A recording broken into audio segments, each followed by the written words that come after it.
আসন্ন ত্রয়োদশ জাতীয় সংসদ নির্বাচনে নওগাঁ ৪ মান্দা আসনে স্বতন্ত্র প্রার্থী হিসেবে নির্বাচনী মাঠে সক্রিয় হয়েছেন বিশিষ্ট ব্যবসায়ী মোহাম্মদ আব্দুস সামাদ প্রামাণিক। নির্বাচনী প্রচারণার পাশাপাশি তিনি সামাজিক ও ধর্মীয় সম্প্রীতি রক্ষায় বিভিন্ন উদ্যোগ গ্রহণ করেছেন। তারই অংশ হিসেবে সোমবার মান্দা উপজেলার বিভিন্ন দুর্গাপূজা মন্দির পরিদর্শন করেন তিনি। পরিদর্শনকালে তিনি পূজা মণ্ডপে উপস্থিত সনাতন ধর্মাবলম্বী ভক্ত দর্শনার্থীদের সঙ্গে কুশল বিনিময় করেন এবং দুর্গা উৎসব উপলক্ষে আন্তরিক শুভেচ্ছা ও অভিনন্দন জানান। তিনি বলেন, মান্দা উপজেলা ঐতিহ্য ও সম্প্রীতির উপজেলা, সব ধর্মের মানুষেরই এখানে বসবাস।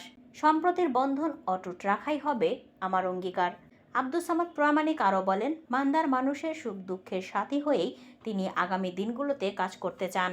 জনগণের ভালোবাসা আর দোয়া নিয়েই তিনি নির্বাচনে অংশ নিচ্ছেন। এ সময় স্থানীয় পূজারীরা তার প্রতি কৃতজ্ঞতা প্রকাশ করে বলেন, উৎসবের দিনে একজন জনপ্রতিনিধি প্রার্থী হিসেবে মন্দিরে এসে খোঁজ খবর নেওয়া সত্যি প্রশংসনীয় বলে মনে করেন তারা। মনে করছে আপনাদের কাছে আসছি একটু বার্তা নিয়ে যে আমি এই সংসদ নির্বাচনে প্রার্থী হচ্ছে, আপনাদের না জানা আসলে আপনারা জানতে পারবেন। এই জন্য এই যে পূজা আপনারা শুরু করছেন, এই পূজার মধ্যে গেলে সবাই একসঙ্গে পাচ্ছি। বাড়িতে গেলে করতেছে ধান কাটতেছে, তাহলে ভিড় নিয়ে যাচ্ছে। এই কারণের জন্য আমি বাসায় যে কাউকে পাচ্ছি না বলেই এখন আপনাদের এই যেখানে মণ্ডপ হয়েছে সেখানে যত দূরই যাচ্ছি এবং আপনাদের সঙ্গে দেখা সাক্ষাৎ করতেছি এবং সামনে নির্বাচনে আপনি আমার জন্য দোয়াও করতে হবে, চেষ্টাও করতে হবে। আমি নিরপেক্ষ, এই নিরপেক্ষ হিসাবে আপনাদের কাছে আমার দাবি